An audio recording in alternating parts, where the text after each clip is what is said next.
Hi, friends, and welcome to another episode of Lionsgate Podcast with Sadi and Omni. I'm Omni. And I'm Sadi. And today's episode is all about the Holy Trinity. We're breaking down what it really means to bring your full self back online, your divine masculine, your divine feminine, and your inner child, which is the real Holy Trinity. We're talking fragmentation, soul wounds, shadow patterns, and how all of this plays out in real life. So if you've ever felt like something was off but couldn't explain it, this episode's for you. We're about to hold up a sacred mirror and help you remember the home that lives inside of you. So they call it the temples for a reason.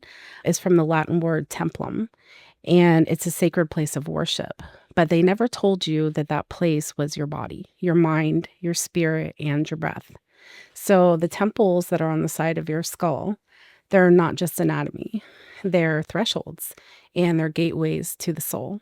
They're portals where energy and awareness meet.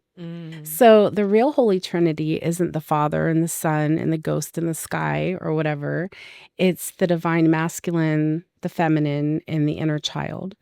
And they're all living and breathing and pulsating inside of your sacred temple, which is your body. You are the place of worship, the altar, and the anointed one. So basically, your body is the temple of memory and breath and divine design. Yes. Today, we're going to talk about coming home to yourself, not to a church, but to your true self. Yes. So the reason why this Trinity shows up in religions and ancient wisdoms and sacred systems all over the world is because it's not just a metaphor, right? Mm-hmm. It's a universal blueprint. Yes. And it's the original architecture of the soul. And it's so important because when you forget the balance of these three energies inside of you, you become fragmented, right? And when you're fragmented, guess what? Like, you're easy to control. Mm-hmm. It's like a broken family. And it doesn't matter if you're a male or a female or whatever you identify with. It is your God-given birthright as a human. Every single person is born with access to all three within them.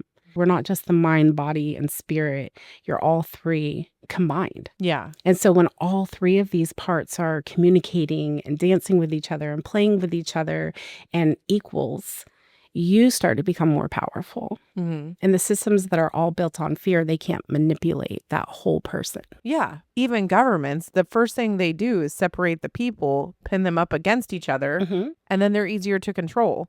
It's literally a psychological tactic. Exactly. Of course it's going to work. And it goes back centuries. Yes. You even look at it because trauma and colonization, and it strategically shattered this blueprint. Colonizers and religious institutions, they rewrote the Trinity. Yeah. For their benefit. Well, yeah, that happened with a lot. They replaced the feminine and they made her silent. In almost every single religion. She's submissive. She's sinful. Mm-hmm. You know what I mean? They've almost demonized the woman unless she's silent and quiet and obedient. And covered up.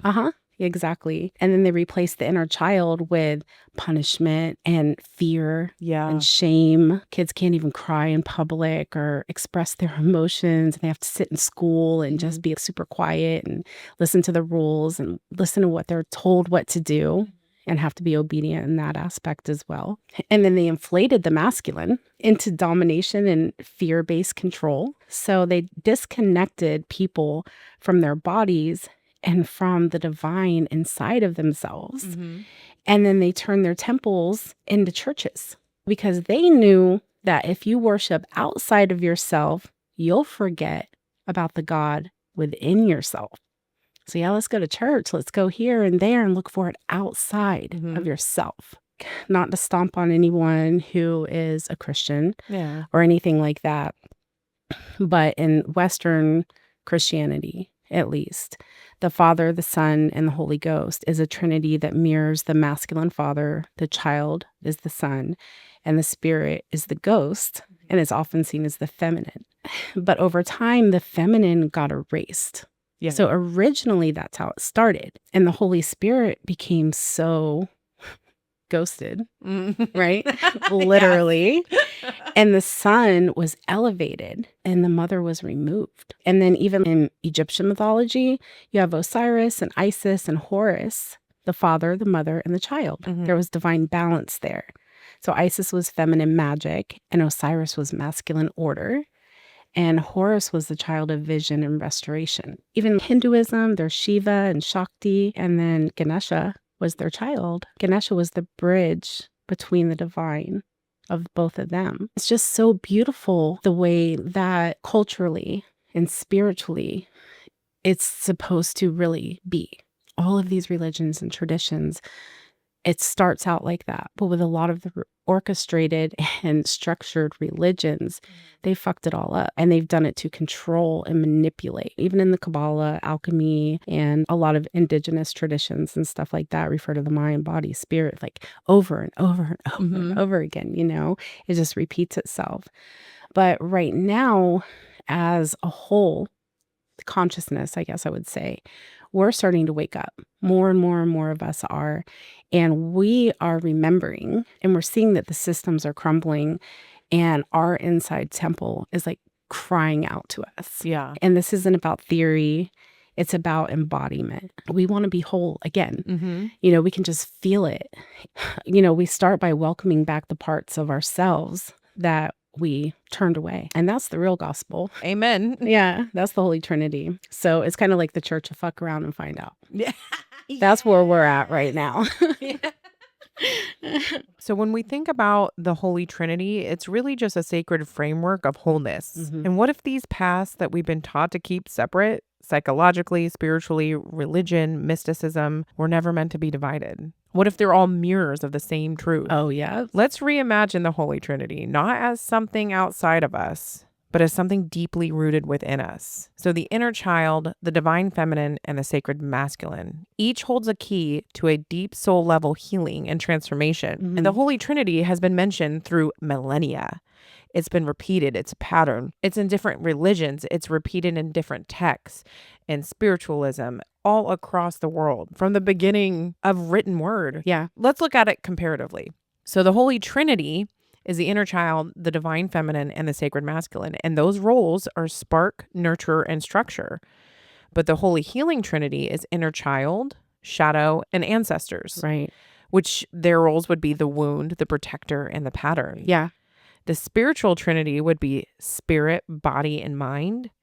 And the roles that they would hold is essence, intuition, and awareness. And then one that is a lot more commonly known is the Christian Trinity, which is the Son, the Holy Spirit, and the Father, which roles are innocence, presence, and legacy. If you were to look at the triple goddess, that is the maiden, the mother, and the crone, the roles for that would be beginning, becoming, and returning. Now, we're going to break it down, and Saudi already mentioned the Holy Trinity, the inner child, the divine feminine, and the sacred masculine. We're going to get deep into that, but this is comparing different genres and seeing how it's not all that different. Oh, yeah. So the mind, the body, and the spirit is the inner child, eternal and pure. The body is the divine feminine, which embodies wisdom. The mind is a sacred masculine, which is awareness and boundaries. The Christian Trinity is Son, which mirrors the inner child, the human and healing. Holy Spirit flows like the divine feminine, unseen yet deeply felt. And then the Father that echoes the sacred masculine, and it's the foundation and generational thread. Yeah. And the triple goddess, the maiden is the inner child, the becoming. The mother is the divine feminine, the holding, and the crone is the sacred masculine in her wise archetype form, the remembering. So no matter what the lens, psychology, spiritually, religion, myth, they all reflect the same pattern. Innocence, nurturance, wisdom, beginning, becoming, returning, wound, protection, pattern, feminine, masculine, and child. This is why true healing must touch all three. Not just the light, not just the pain, but the spark, the shield, and the structure. This is soul alchemy, guys. This is bloodline clearing, and this is the sacred return. So wherever you are, whether you're meeting your inner child for the first time, softening into your divine feminine, or grounding into your sacred masculine, remember, you are whole and you're coming home to it. Take a breath. place your hand over your heart and ask, what part of me is ready to be witnessed today? Because that's where the healing begins. I feel like we've just been taught from a really early age how we were supposed to be. Mm-hmm. We were never supposed to beg some sky daddy for salvation. They tell you God is watching and you're going to get in trouble and you're going to go to hell. That's actually really terrifying. Mm-hmm. You know, when you think about it from a higher perspective, that's abuse. Yeah. You're sitting there telling a 4-year-old, you're going to go down to hell and you're going to burn unless you let the power of this entity into your heart and soul. Mm-hmm. Like, really think about that. Play that back again and then say it out loud. Yeah. From a different perspective. That's religious trauma. Which creates generational trauma. Right. We shouldn't fear God. We should embody it, or them or her or whatever. And this is where your divine masculine and feminine and the child self all kind of come into play. This is where the Holy Trinity starts. It's where you allow the divine masculine to kind of stand guard at the temple gates, not to close you off or anything, but to protect. And your divine feminine, you let her rise up inside of you, Mm-hmm. flooding out every single lie that they ever taught you about being too emotional or too soft. And then you let your inner child lead the way, have fun, play, and have that spark inside of it that has been literally beat and traumatized out of most children. And we even do that to ourselves. Yeah. When we start growing up, we're like, okay, it's time to grow up. We say that to ourselves and we forget how to play. We forget that we are still that child. We carry that child within us until we're dead. Yeah, we try to outgrow them because look at children and how spiritually in tune they are. Yeah, they're not here to behave and sit still. Yeah. Our inner child is supposed to play and you're supposed to have that with you always. Because as soon as you stop fragmenting yourself to survive, and you stop apologizing for your power and your magic and for your existence, that's the moment you become ungovernable. Powerful. They're going to call it witchcraft or crazy, unstable. They're going to gaslight the fuck out of you. Right.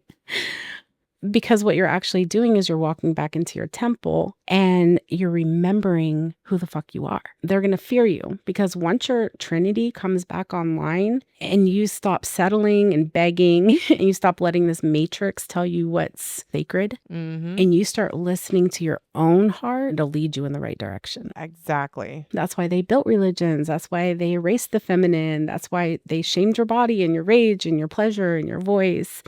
And because they knew if you ever remembered who you really were, that they would lose control. So when you start remembering that, you start putting the pieces back together and you stop abandoning yourself and you start trusting yourself again and you start speaking your truth through your throat chakra. That's the inner child, right? People around you are going to start to panic. You're going to lose friends. Yeah. You're going to be a threat to some people. That's going to happen. You're going to realize that you carry the blueprint of divinity in every cell of your body. Probably a lot of you that are listening right now, you've already come to that point. You've stopped giving your power to priests and partners and politicians. And I've noticed that a lot of people in this day and age right now, they're not asking permission to be magic. Yes. They're not fitting into the cages anymore as much as they used to be. And people are really finding their voice. And what I hope from this episode is that we can, moving into the next part of this, is we're going to give some examples of what this fragmentation looks like for the child, for the feminine, for the masculine. And sometimes there's a mixture of the two. So sometimes the masculine and the child self can get fragmented together. And so I just want to go over some examples because I really feel like everyone listening is going to be able to tap into a few of these, if not all of them, on some level. And they're fun too. And some of them I was even shocked. There's one of them in here. I brag about that about myself. I can't wait to hear these. And I was shocked. I was like, whoa, that's actually a part of me that's fragmented. So I need to call my power back with that.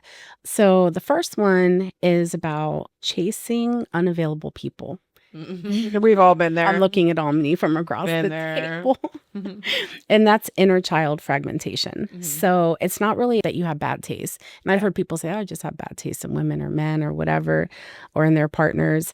It's a representation of your earliest blueprint of love. Yeah. That's where it comes from. So if love in your childhood was inconsistent, or if the people who were supposed to take care of you were like hot and cold emotionally, or narcissist, or absent, or critical, or always out of reach, your nervous system learned how to associate love with lack. And so your inner child thinks, oh, if I can just get them to stay, I'll finally be enough. So your inner child is always trying to pick a partner that resonates with that frequency so you can change it. You start to become addicted to proving your worth, right? I've been there. I know. And so you're chasing approval and earning love instead of just receiving it. Exactly. It's funny looking at it from this point of view now, because I feel like I've worked a lot on that and healed, and I'm okay being by myself. And it's weird to relate to that so much because I consider myself super hyper independent. I don't need somebody. I want somebody. Right. However, when you go through the relationship and you start out, it's perfect, it's perfect, it's perfect. And it's that adrenaline chase as well. Because when you're unhealed, you chase that rush. Yeah. Especially when you have ADHD, because you do chase dopamine. And so you are more susceptible for narcissists and stuff like that as well. I've learned through my healing journey. Right. So when you heal that inner wound with your child, you're going to start choosing people in your life that feel like peace, and you're more turned on by them showing up for you in a calm, relaxed way. Or you're okay with, and you're at peace by yourself because you're not willing to settle for anything less than somebody showing up for you. Exactly. The second one was you always attract people who need healing. And that is feminine fragmentation. And that's where a lot of people are empaths. Male or female, doesn't matter. This is the empath wound, and it's feminine. So you learn that being needed equals being loved. There's a difference, because people can need you and not give a fuck about you. Yeah, their energy. You know what I mean? So this is where you've been an emotional caretaker when you were a kid. Maybe your mom was overwhelmed and your dad was unstable, or no one held space for your emotions. So you had to become the one who absorbed everybody else's pain. So the fragmented feminine thinks, oh, if I can just fix them, they're going to stay. Or like, if I'm not useful, then what's my worth? So you attract projects, not partners. And then you call it love, but it's actually self-abandonment with a little halo on your head, you know, but you're abandoning yourself. But you're like, look at me, look how loving I am. Yeah. And when you're whole and that's healed, that looks like letting people meet you in your own healing. So they're not draining you with their healing. Yeah, I do.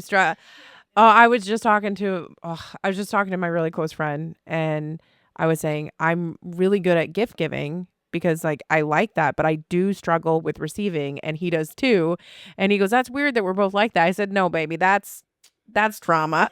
It is trauma, actually. Trauma. Yeah, it's fragmentation, actually. Yeah, I'm working on it from your divine feminine. Yeah, working on it. Right. And then I've related to everyone you've said so far, but I feel like the first two I've healed, but that one, and it's kind of like, I think of it, when I think of this kind of energy, I think about Christmas or the holiday or something like that, where it's that giving and receiving energy.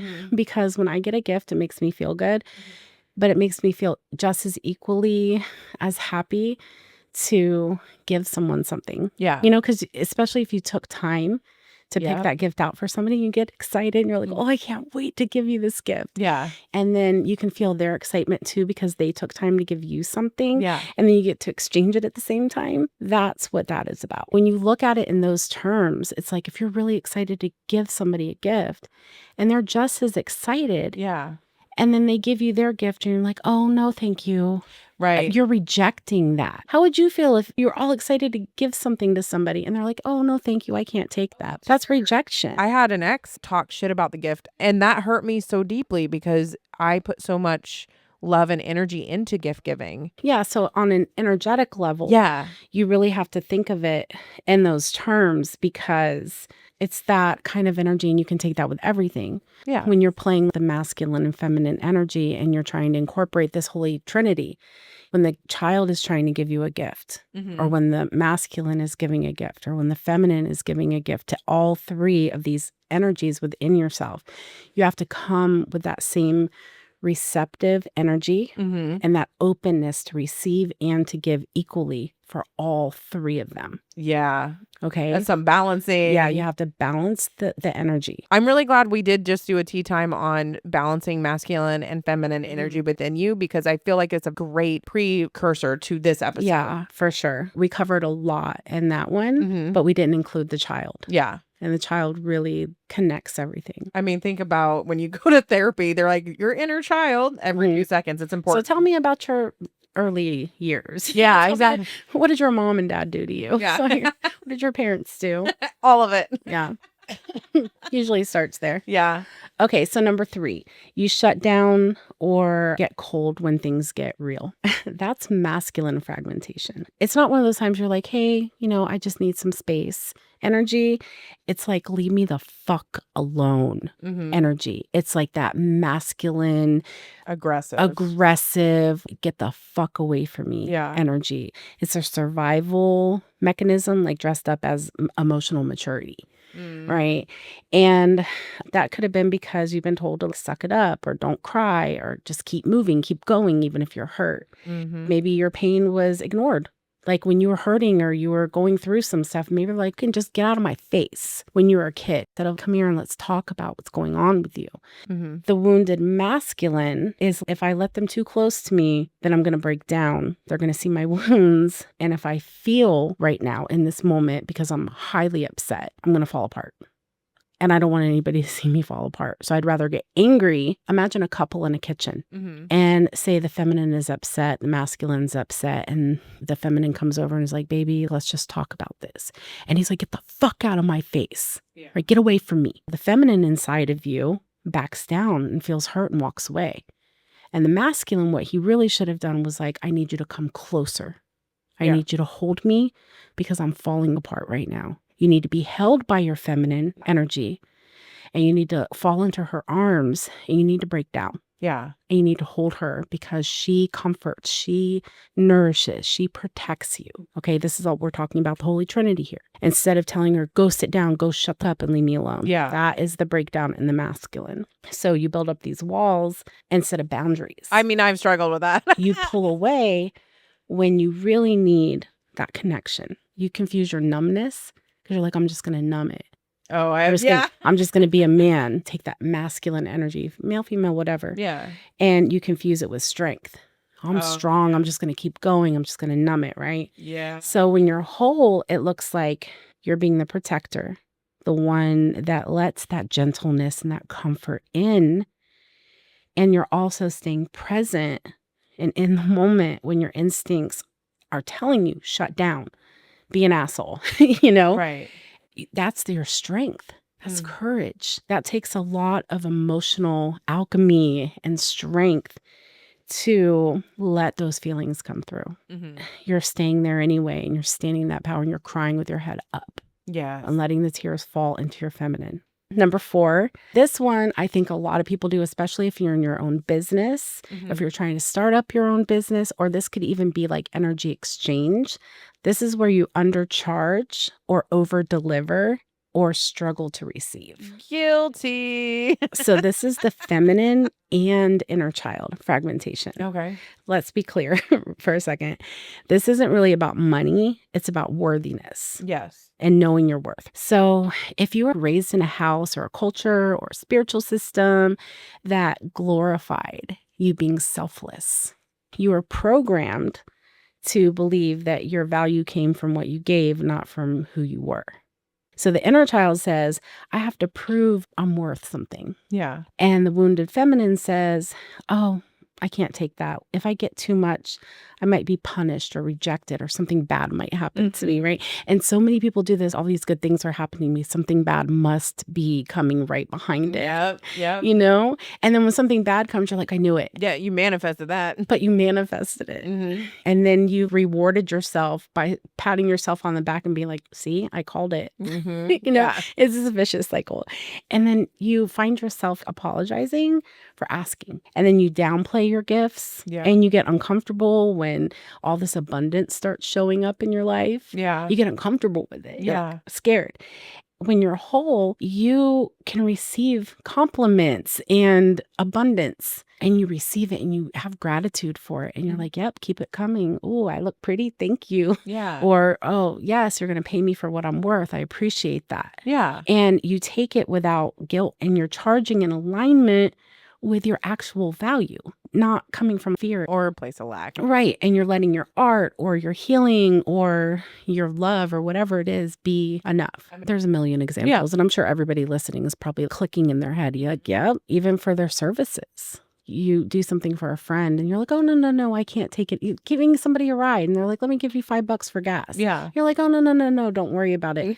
Bitch, thank you. I appreciate that. Yeah. Even if you don't need it. You can take energy exchange, or you can say, barter with me. Get some kind of energy exchange. Just like, next time, give me a ride. Or next time we see each other, make me some of that cornbread. It's delicious. You know what I'm saying? Like if they have a gift, honor their gift. Yeah. You don't have them make something that they like, or if maybe they make candles, or you know what? I don't need that $5, but I did run out of those candles that you make and they're fire, because then you're fueling their energy too. Yes. Use your creative mind. Don't just siphon your energy. Yeah. If you're doing something for somebody and they offer something back, you don't necessarily have to take what they're offering, but you could suggest something different. Yeah, because when you say no, it cuts that energy off completely. Yeah, you're worth it. You exchange it, you're just leveling each other up. I'm not saying sometimes you can't just give something for free. You know what I mean? Because sometimes you just give, and you have relationships where you don't keep tabs on, oh, I did this for you, you did this for me. Everybody knows when a relationship is uneven. Yeah. When somebody's But when you're siphoning your energy all the time, that's what I'm talking about. Yeah. This one is where you feel anxiety after being social for a while. And that's inner child fragmentation. And I don't know if you'll totally relate to this. Even though you're an extrovert, mostly introverts will relate to this, but I'm both. But even though you might still relate to some of this. I'm like thinking back, I'm like, have I? So it's kind of like, this is where you've been out and you'll replay a conversation that you had in your head like 50 times. No, but I know people that do this. Yeah, where you wonder if you were too much, or you feel shame for being your authentic self. So I've felt like that before, definitely. It's where you've spent years literally editing yourself for safety reasons. So at some point when you were a child, you got punished or excluded, or you got made fun of when you were your true self. Even now, when you're an adult and you're in healthy settings, your nervous system doubts yourself. Oh, okay. And so you confuse being seen with feeling exposed. When that part is healed, you trust that you just being you is enough. Yeah. And you're letting go of post-interaction shame and all that other stuff. And you don't really feel like you have to dilute yourself for other people. But when you're in that unhealed part, and it can also be from if you used to hang around with a crowd that was really gossipy, it can stem from that as well, where you always feel like, oh, did I overshare? Was I embarrassing? Why did I say that? Why did I act like that? Because you're used to being in situations where if you did overshare or said something, it came back to you. Yeah. And it came back to you differently, or people talked bad about you behind your back and you found out, so you were shamed for being who you truly were. Right. So you learned to not do that. And if you found yourself in a situation where you felt safe, that you could, I'm talking about this and this is what makes me happy. And then you get home and you feel so embarrassed and just so ashamed of yourself. This one is you procrastinate even though you know you're powerful. I think So that's an inner child and the masculine. Okay. So you've got all these downloads, a vision, you've got gifts, but when it's time to move forward with them, you freeze up and you wait and you distract yourself with something else. Yeah. I mean, if somebody else depended on me for it, I'd be on it. But when it's me, I'll procrastinate. I'll go read a book. Yeah. So basically, that's not being lazy. That's the wounded child being afraid to fail, right? And afraid of being seen or like misunderstood. It's kind of like I imagine like a little kid and they were doing a coloring or something and they colored outside the line. Yep. So then they were like, I'm going to rip up this piece of paper and throw it away because it's not perfect. My parent or whatever is going to be critical of this. It's not going to be perfect and they won't like it. And then the masculine within us, in this case, is either absent or literally off doing nothing. He's on the couch laying down, Yep. not doing shit, or he's abusive and he's saying like, do it right or don't do it at all. Don't half-ass it. Don't half-ass it. Just don't do it at all. Situations like that. The best advice I was ever given when it came to my projects and my products and different things like that, they're like, just throw it up there, even if it's halfway done, because as long as it's there, you're going to continue to work on it and grow and make it better. And that's how I am with my website. Like, it is not done. I had to start over with my website. I was kind of pissed about it at first because I'm like, why did this have to happen? It just like fell apart. And I had to re-buy my domain name. It ended up being for the best, but I had to recreate it all over again. And it's not perfect. Right. It's barely finished, but it's up there. Yeah, I bought the domain name and I threw some pictures up there. Yeah. And so I'm still working on it. Like every other day I'm on there and I'm adding new things and I'm taking things down, but it's there. Yeah. And if I waited until it was perfect, nobody would be able to contact me at all because it would be another probably 4 months before I had it completely perfect. Yeah. I know people that wait until it's completely perfect and then never finish anything. Yeah. And so that wholeness looks like taking messy action with self-compassion, you know, creating that loving structure that holds with no punishment. Like letting your inner child know it's okay to try and it's safe not to be perfect. Yeah, my website's messy as fuck right now, you know, but I don't care. And sometimes through messy creation, you make something unique. An art piece. Yeah. And it's like, oh, an elephant has to be gray and the flamingo has to be pink. But what if you don't have gray or pink and you end up making Picasso? Who's my favorite? An Ella flamingo or some shit like that, you know, and like you end up making a different creation. It's beautiful and make $1 million or something. Yeah. You just go with that. Go with the divine flow. Yes. It doesn't have to be perfect. So just let your inner child know that that's okay to be messy and wild and free. Yeah. To be creative. When you say I'm fine, when you're clearly not fine. Oh, girls. And that's definitely feminine fragmentation. Yep. Because anytime you ask a guy, like, what's his literal worst thing that he could hear out of his woman's mouth, one of the top 10 things he's going to say is, I'm fine. Yeah. Because they can't stand that. Yeah. Because anytime a woman says she's fine, she's not. She's not. Hell no. She's just thinking about how she's going to be in her masculine and do it herself. Yeah. I.e. me. Yeah. That's not okay. So that's the feminine fragmented.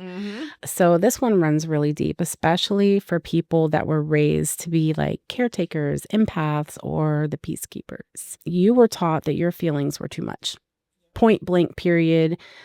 That's what happened to you if you say, I'm fine. So now your feminine doesn't speak when she's pissed off. She swallows her pain. She smiles when she's pissed off or hurt. She pretends that things are okay to avoid the conflicts. But inside, there's like this tornado. She's mad, like her blood is boiling. Or she's so completely numb, she can't feel anything. Yep. She knows that everybody can see it because you really can't hide that. But who's going to really care?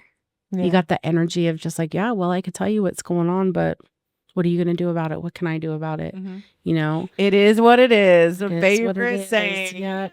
And it's like, because you're afraid if you fall apart, either nobody's going to be there to get you through it, or like you might have 50 different friends who you're going to really call, who's going to really understand. You got to explain all that shit. That takes energy to even explain what's going on. Or you feel like a burden. Or you feel like they should just know. They should understand. If you got to ask me what's wrong, that's the problem. Yeah. The problem is that you don't know what's wrong. Yeah. So I'm fine. Man, that's the part where you really have to let people witness your mess without shame and understand that your emotions are not weakness. It's your truth. I don't know. That's really hard for a lot of people to do. It's just to be really honest.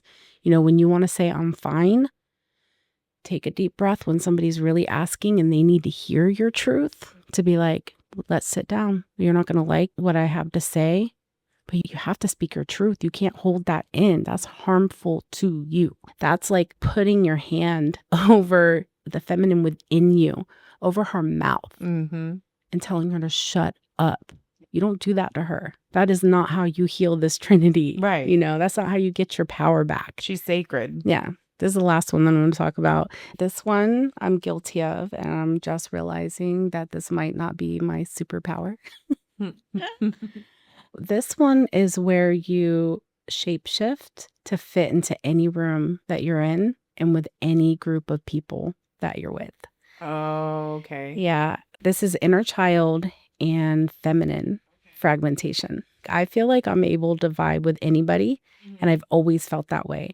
Being a waitress, I've been able to bounce from table to table, and I feel like that's been one of my biggest strengths as a server, that I can go from literally turn around and switch my energy to almost a completely different person from one table to the next and keep bouncing my energy around like that. And I can blend in any room. I can match the energy of pretty much anybody that I meet. I don't know if I match energies, but I feel like I could connect with anybody, but I just kind of thought that was my ADHD. Right. And it's like, even when I was in school, I could hang out with any crowd of people. Mm-hmm. Right. Same. So Yeah. that's what I'm talking about. Right. It's not like I'm changing who I am. Oh, okay. But I can hang out with anybody. That's like not good. It's not actually. Oh. It's not that it's not good, but it's a part of the fragment. Yeah, it's not freedom. It's like fragmentation in disguise. My jaw's on the floor. That's what I said too, right? Because I was like, wait a minute. But then if you actually think about it, yeah, no, it can be a spiritual gift. But when it's constant throughout your entire life and it's unconscious, it can really start to make you drained and unseen. Because even though you can fit in with all of these different people and all these different crowds, and you're bouncing over here and bouncing over there, are you really fitting in anywhere? Have you found your tribe? Oh, okay. Where you start to feel like you don't belong anywhere. You're just morphing and blending in with different people. And yeah, I can fit in over here and I can fit in over there and I can blend in with anybody and I can talk to 100-year-old and I can talk to a 2-year-old and I can vibe with anybody in any culture and any, you know what I'm saying? And you feel like, oh, that's something that's really cool. That's a gift that I have. And oh my God. Yeah. But that makes so much sense, at least for me, because I have a ton of friends, but over the last 4 years, my inner circle is small. Yeah. That's my tribe. That's my soul when family. You start to become more authentic. Yes. Your circle gets smaller. Mm-hmm. And I noticed that too. Like, I don't know, 5-6 years ago, if I had a birthday party, I'd invite 100 people. Yeah. 99 would show up. And a handful of them were my actual friends. And everybody was like all love. You know, I knew everybody. It's a great time, I'm sure. Yeah, this is the fragment. So at some point in your life, whether you remember it consciously or unconsciously, you learn that it was safer to adapt than to be authentic. Whatever that means to you, that's the truth of it. That's where the wound starts. Yeah. Like if you were too loud, they told you to be quiet. Even if it was in your friends group or from your parents or whatever, they're like, stop doing that. Like that's annoying, or that's this or that, you know, or from your parents or wherever it came from, religious organizations, culturally. If you're like deeply sensitive as a kid, they would tell you to get tougher. I was personally so shy. I was incredibly shy. Like if I didn't know you, I wouldn't speak. Yeah. And this is when I was way younger, probably like elementary school. I would go a whole day without saying anything because I was too embarrassed to talk. And kids would be like, do you ever say anything? And that would make me even be more embarrassed. Yeah. And then I couldn't say anything. Yeah. And look at you now. I can't shut up now. But no, that was me too. In preschool, my teacher thought I was mute. She had to have a meeting with my parents. Could you imagine me being mute? My head would. You saved it all for right now. I did. I saved it. If you were really intuitive. A lot of times where our gifts are stalled in our childhood and they're suppressed and pushed down. That's why it's so important to really reignite that child self. Yes. Because so many of your superpowers are buried within your baby and inside your little child self. Yeah. I ask people, oh, do you lucid dream? Oh, I used to be able to do that when I was little. Yep. When you ask them magic, spiritual things like, yeah, I used to tap into that when I was a kid. Yeah. Because they've suppressed their child self. I'm like, you can still do that shit. All that was pressed down. So you learn to read the room and adjust fast.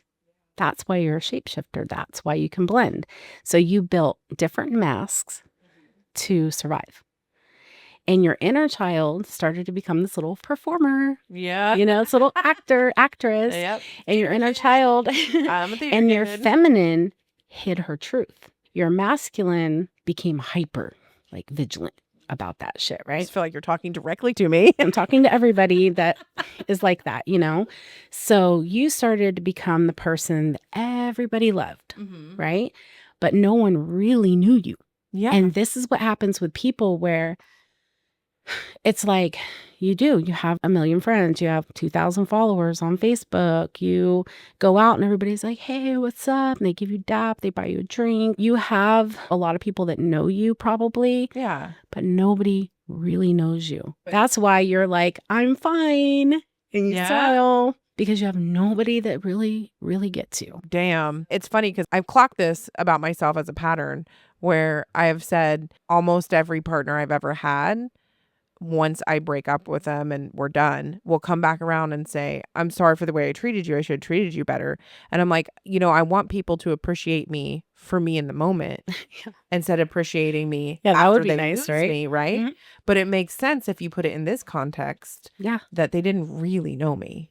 They like the mask you were putting on. Exactly. Yeah. The Because performance. isn't that so crazy though? Yeah. Like everybody listening right now, you guys. Yeah. If you're like, don't you pride yourself on that? We're like, oh yeah, I get along with everybody. Yep. And I feel so called out right now. Yeah. Because I'm Same. like, that's actually not a good thing. No. That's actually a part of you that needs to be examined and dissected I got homework. and healed because that's not how you're actually supposed to be. Yeah. You're supposed to be so authentic that you don't blend into every circle, that you don't resonate with everybody, because not everybody is supposed to resonate with you. Exactly. You're not supposed to get along with every crowd of Exactly. people. Everybody is on different frequencies. Yeah. You're supposed to match with your soul tribe. You're supposed to match with your family. You're supposed to resonate with the people that are on your frequency. Okay. This is an aha moment for me. I hope it is for you too. Same. And wow. And that's why it makes a lot of sense now. And I've gone my entire life bragging about that part of me that's broken and fragmented. And it is okay to like everybody, give everybody a chance, stuff like that. I'm not saying hate everybody, but you are supposed to keep your circle tight. Those few that are in your family. Over the last probably 4 years, I've just naturally done that. And I think that's through healing. Yeah. And the truth is you are gifted and you do carry that energy and you can feel what other people need. But the difference is that empowered shape shifting is a conscious choice and fragmented shape shifting is a trauma reflex. Damn. Yeah. So like one of them says like, I'm choosing how to show up based on what feels aligned with me. And the other one says, I'll be whoever I need to be so I don't get rejected. Wholeness looks like I'm choosing to be authentic over approval because I don't care what you think. Yeah. I accept me. And if you resonate, great. That means you're tribe. Yeah. That means you're supposed to be in my life. If what I'm wearing or how I act is pushing you away from me, then you're not supposed to be in my orbit. They're just not resonating at my frequency. Yeah. They're resonating at a different vibe. A dumb vibe. No, I'm just kidding. Oh my God, Omni, I love you so much. Yeah, a dumb, stupid vibe. Go find less motherfucker. Go find a dumb vibe. Fine. Yeah, go find a really low vibe. Yeah. I'm vibing high. Go find less and loud. Less than less. But yeah. So just let your truth land wherever it is, whether it fits or not, and just be willing to be loved or not.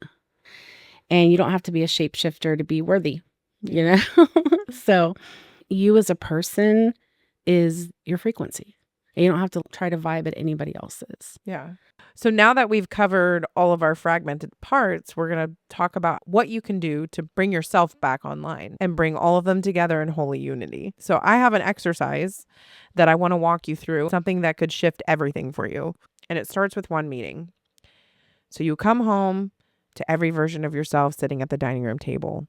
The child version of you, the teenager, the young adult who was angry or alone, the version of you that almost didn't make it, the feminine that went through the motions for so long, numb to feeling because they were stuck in survival mode, and then the masculine that bottled up the tears that came out as anger later on. The future you, the version who's already made it, who's already healed, and who already knows. So now you sit down at the table and you ask 6 questions. Question number 1, what does each of you need to hear right now? Some might need love. Others might need comfort, and some may just want to be acknowledged. Listen to each voice because they all matter. And maybe they don't want to talk, and that's okay. Write this down and ask yourself this. This is some shadow work right here. Question number 2. What have I been carrying for too long? And who asked me to carry it in the first place? Yeah. This one's about release because some of the weight you're holding, it was never yours to begin with. Ask every version these questions. Right. Question number 3. If I fully trusted that this was all going to work out, what would I do next? Let that future version of you speak now. The one who already knows the path. Listen closely. They've got the map. Question number 4. Which version of me have I been ignoring? Yeah. But they actually hold the key. That version is your unlock. Go to them. Ask what they've been trying to say. That's that teenager. Yeah. Everybody's different. Question 5, and this one's big. What have I been too afraid to say out loud? Because once you say it, it changes everything. Say it now in that room to all of you, to every version of you. And then finally, question 6. What does the version of me who already made it refuse to tolerate anymore? Ask yourself, why am I still tolerating it now? Why am I tolerating people that don't resonate with me? Why am I saying yes to things I don't want to do? Yep. Why am I giving pieces of myself to everybody till I'm so drained I have zero time for myself at the end of the day? And that's it. That's the leap. That meeting is already in session. Every version of you has shown up. The question is, are you ready to listen? It's not just visualizing it. It's a portal, a meeting of the self. Yep. The next part I want to talk about is how do we stop leaking our power and people pleasing and all of that? Like, how do we let that go? How do we let go of all that trauma and separation? How do we reunite the 3 back together? Yeah. How do we unify the Trinity, the masculine, the feminine, the inner child? And how do we stop running from the matrix and start using that bitch like the code breaking gods that we really are? Exactly. So let's go. First step is you need to learn how to call all of the parts back home. They've all been kind of separated. It's like a broken home. That's how I always imagine it, right? And you start by naming each one of them. It's kind of like what you did with the exercise that you just did. You name them. You put them down, sit them down at the table. You name the parts that were excluded and that were hidden or punished or for whatever reason. You say to the child, I see you. And you call the feminine back in. You say you're safe. And then you call the masculine in. And you're like, everybody, let's huddle up. We need to talk. Because every single part of you that got shut down is still waiting to get invited back into the temple. So the second part is that you have to make them talk to each other. Yeah. And not fight. Because that's the hard part. Because if you've been in your feminine or your masculine or whatever, and a lot of times if we're an adult, we have let that child become feral or non-existent. There's shadow work and ancestral work and child work probably needs to be done. But just having a conversation. You have to let the masculine hold space for the feminine. Yeah. You have to let the feminine listen to the needs of the inner child. You have to let the inner child dance with the masculine. Yeah. He has to feel safe to run to that masculine energy and not feel scared. Because usually the masculine energy, it's not always, but it's usually the masculine energy that's really avoiding the child in most situations. But the feminine can do it too. Just be so stressed out and aggravated. She's like, I don't got time to play. And they don't move the same. They're different parts of your psyche and they don't speak the same language necessarily either. So it takes patience to really combine that, and it takes practice. Basically, the masculine is going to set the boundary and he needs to say, like, we're not doing this anymore. We're done. Yeah. And we're going to set this boundary right now and we're not playing this game anymore. Yeah. We're going to be a family again. And then the feminine needs to be like, but I still feel sad. That's okay. You have to let her feel what she feels, because odds are, and anybody who's listening right now, your feminine has been damaged. And the child is either going to want to rest or your child's going to want to play. Yeah. Those are the two things. They might need to be cuddled and played with, or they're actually going to want to play. Yeah. You know what I mean? Get back into the things that you did when you were a kid and explore and just have that mind of a child. Yeah. And so basically you have to be like, we all belong here. You You have to embody it daily and unapologetically too. Do it loud. All you fuckers better get along. We're going to go on a trip and everybody's going to be happy.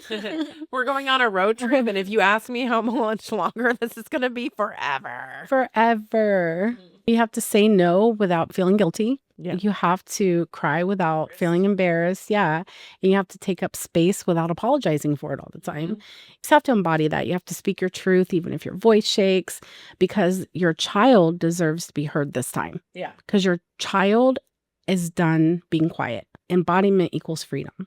Because once the Trinity is alive inside of you, you don't need a system to validate your divinity, period. And you can walk into any room, any job, any relationship or platform, and the matrix shifts to accommodate your presence. And that's the holy reunion. At the end of all of that, it's the cosmic dance within the temple of yourself. You were never meant to split. We were born as that Holy Trinity, and we were conditioned to fragment. So we were easier to control. And we were taught to believe that we were too much and we were scattered and we were broken. But what we really are is we are holy. And then the sacred Trinity does live inside of you. And all three of them in their healed version is unstoppable. They're not just energies, they're codes, they're elements, they're your Akashic lineage. The masculine is your structure and your discipline. He holds your spine like the tree of life, rooted. And he lets you know that you're safe. And he's the one that helps you build everything in your life. Feminine is your emotion and your magic and even like your divine chaos, and all of that needs to be honored. And she's very serpent energy, your breath, the frequency, and she's soft and powerful and she's free. And then you have this inner child, and that's the bridge. It's the bridge between the two. It's the origin point of your consciousness. And that's the part that we suppress the most. Yeah. And it's the center of everything is that child. They hold the dream and they hold the code, and they're in your subconscious in your dreams. That's your child self. Yeah. That's why a lot of people, when they're reawakening their child self, they start to lucid dream more. Yeah. That's why it's easier to do it as a child than an adult, because they're holding that code. It's the original memory of you when you were whole, before the world told you to forget. Yeah. All of this isn't just about healing. It's about reclaiming what you were before you broke, you fragmented or whatever.